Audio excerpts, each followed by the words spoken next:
Olá, amigos. Eu espero que vocês estejam bem. Vocês estão trabalhando conosco as orientações do irmão José sobre a psicografia de Carlos Bacelli. Nós vamos trabalhar o livro Senhor e Mestre, no capítulo 45, que se chama Crê e Age. Crê e age.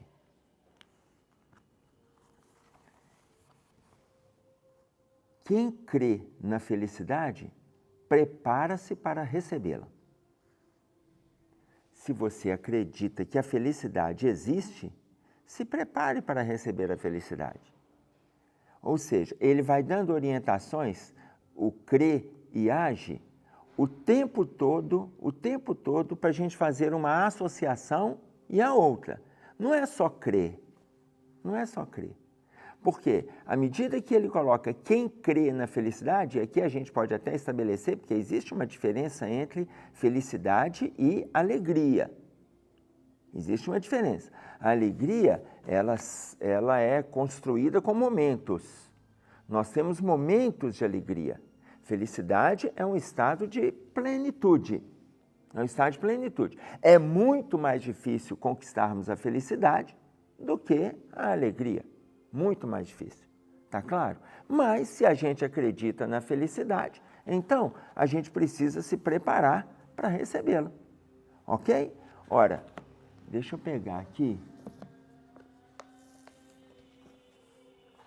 o Livro dos Espíritos. Ele pergunta qual é a medida de felicidade comum para todo mundo.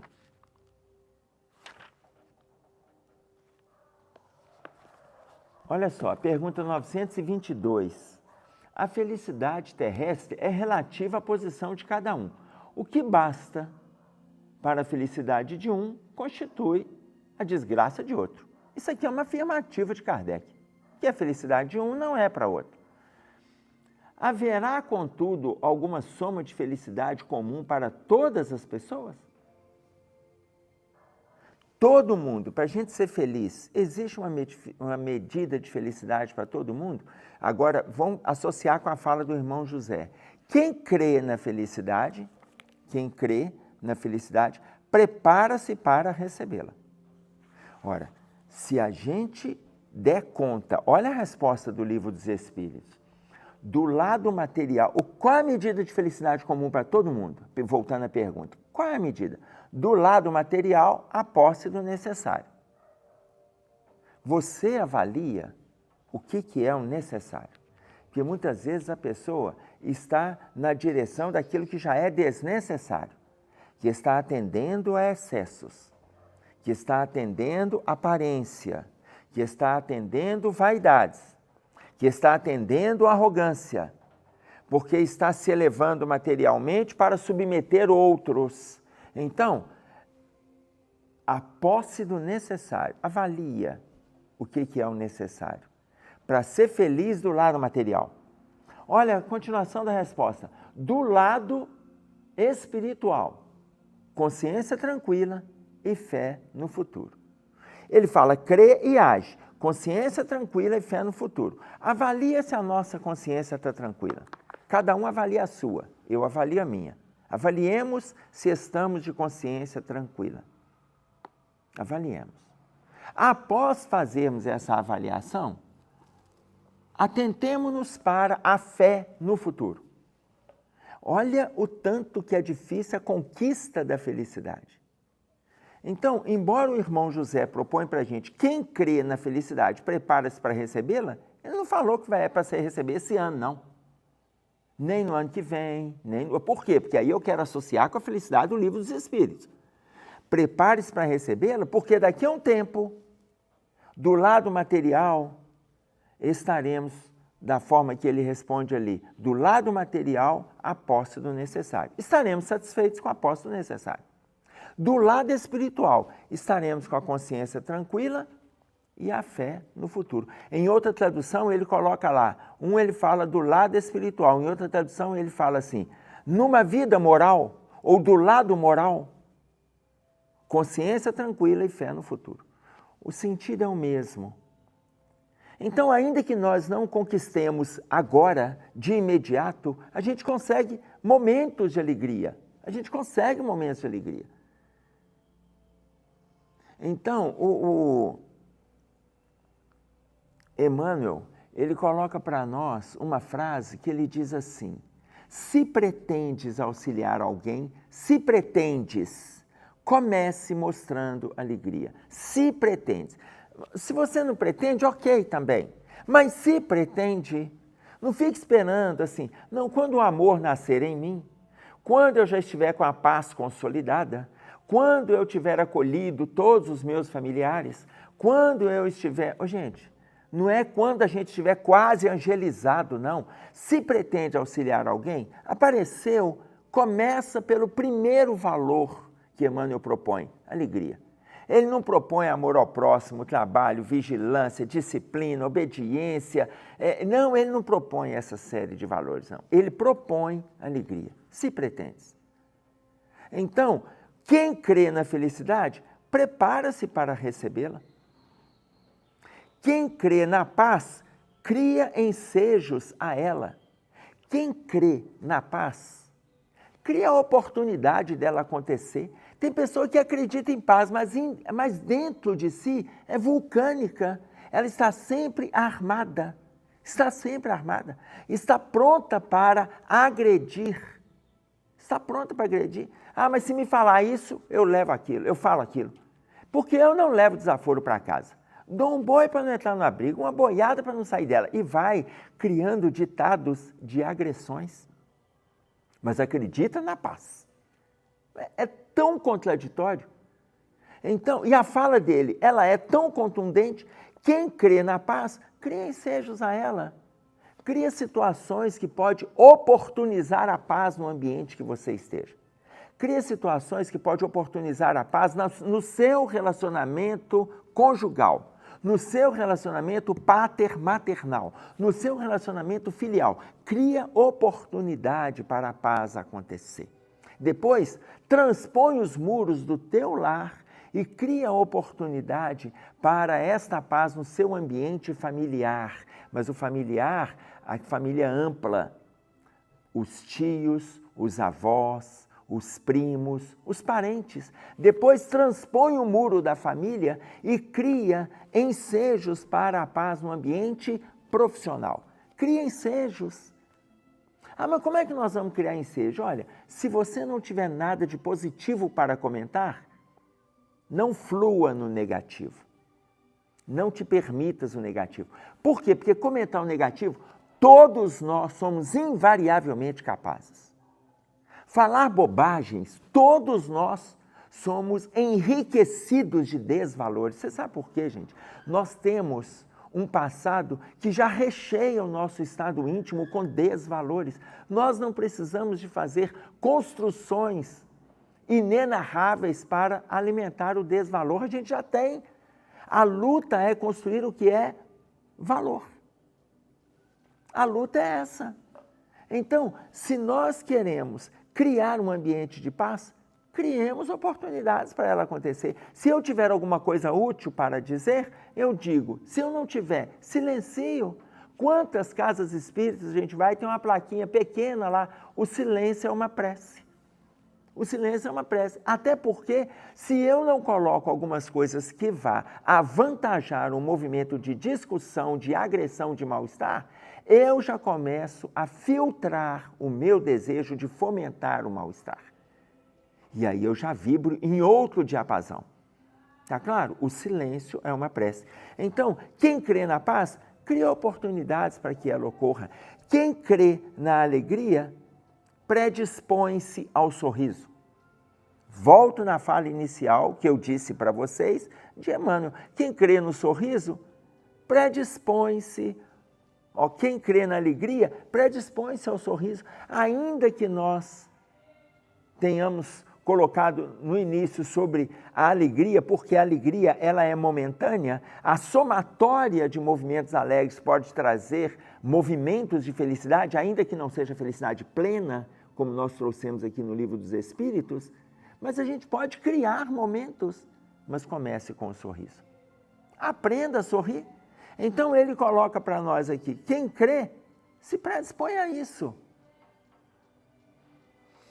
Quem crê na vitória não admite a derrota, não alimentarmos a derrota. Acredita na vitória? Caminha para ela. Não é, aqui nós estamos falando de derrota e vitória para uma encarnação, não é para uma situação. Por quê? Porque muitas vezes aquele movimento que a gente considera como sendo uma derrota, às vezes é a necessidade de termos que retornar 2 passos para caminhar uma estrada inteira. Isso não tem problema algum.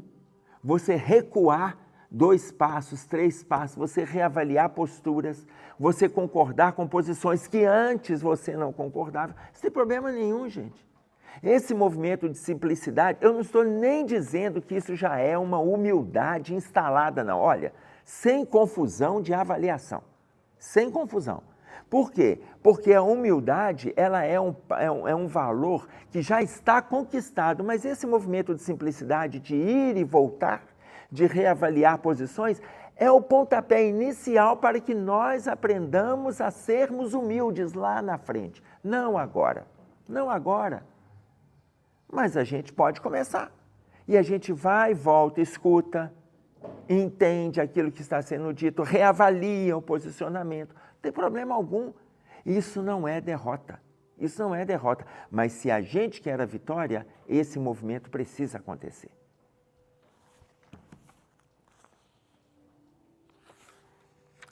Quem crê no bem, esquiva-se de todo mal. Oportunidade de fazer o mal todos nós temos. Oportunidade de sermos invigilantes, todos nós temos. Oportunidade de agredirmos, todos nós temos.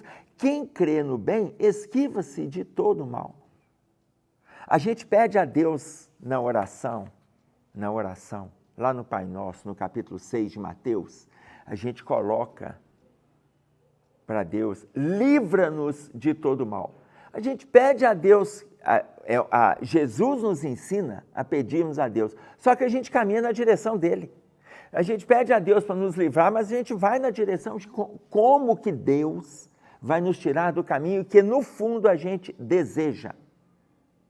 A proposta do irmão José aqui, quem crê no bem, se a gente acredita no bem, então se esquiva do mal, sai fora. Está negativo aquilo ali?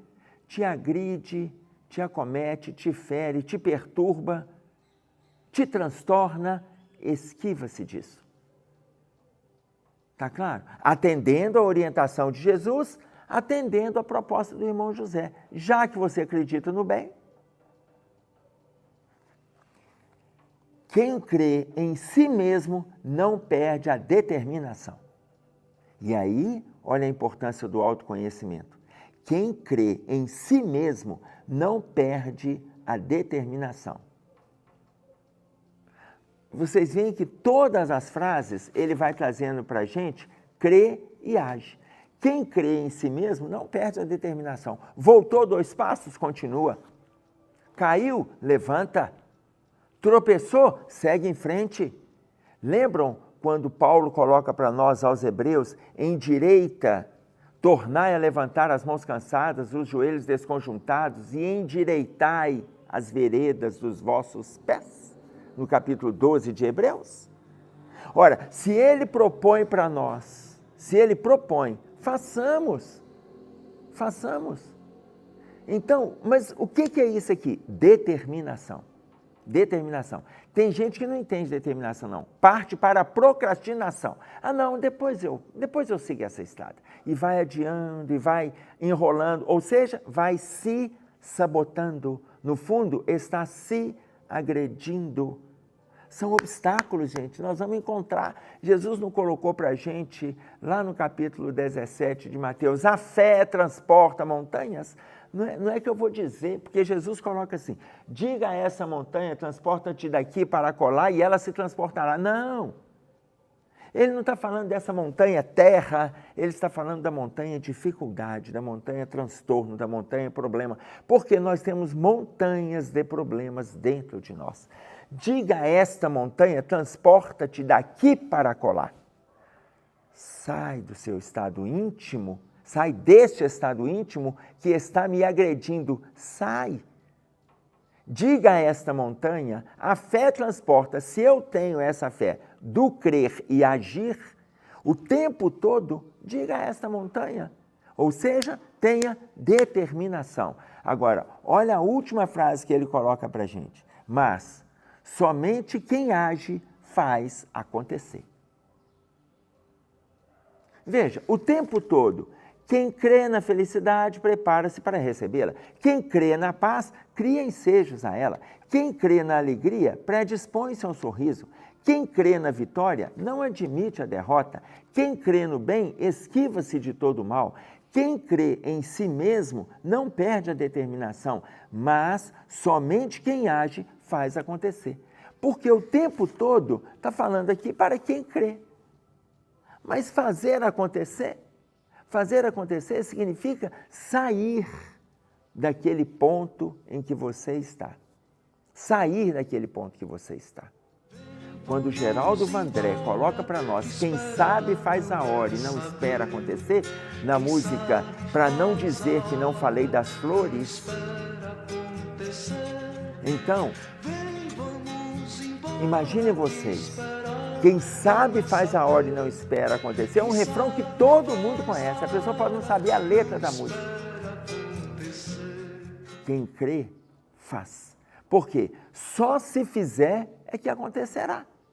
É a colocação que a gente viu aqui do irmão José. John Richardson Jr., ele coloca para a gente uma frase que ele diz assim: existem 3 tipos de pessoas. As que esperam acontecer, as que fazem acontecer e as que perguntam: o que aconteceu? John Richardson Jr. diz para nós que existem na Terra 3 tipos de pessoas. As que esperam acontecer, as que fazem acontecer e as que perguntam: o que aconteceu? Que tipo de pessoa que a gente é? Voltando aqui na última frase do capítulo 45, crê e age. Mas somente quem age é que faz acontecer. Que tipo de pessoa que a gente é? A gente espera acontecer?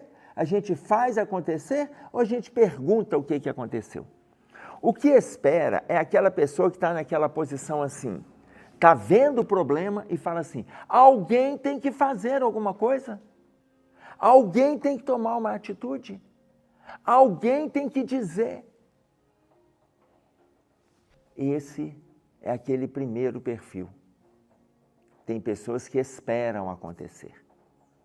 Existe o segundo perfil, que é o que a gente está lutando aqui, fazer acontecer. No ambiente em que a gente esteja, faça acontecer.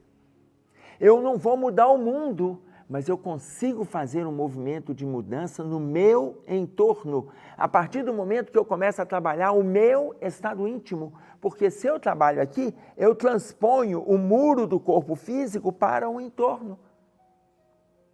Fazer acontecer. Mas existem aqueles que dormem, são os procrastinadores, são aqueles que vão adiando, não, uma hora eu vou pegar. Tem gente que ainda coloca, trazendo as coisas de dentro de casa, 1 hora eu vou arrumar esse guarda-roupa. Oi? 1 hora? O seu tempo é hoje. Você adia por quê? E aí existem outras explicações, claro. Quando você adia, arrumar um jardim, arrumar um guarda-roupa, limpar uma casa, lavar um banheiro. Por quê? Porque na hora que você terminar ali, vão aparecer outras demandas. Mas a vida é assim, gente.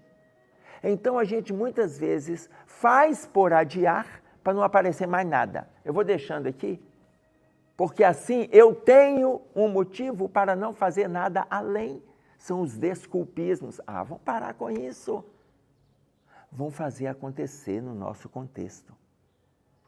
Crer e agir. Se Jesus coloca para nós que a fé transporta montanhas, revitalizemos a nossa fé para transportarmos as montanhas de mal-estar que estamos trazendo para fora de nós. É isso aí que a gente tinha para trazer. Um abraço a todos. Até breve.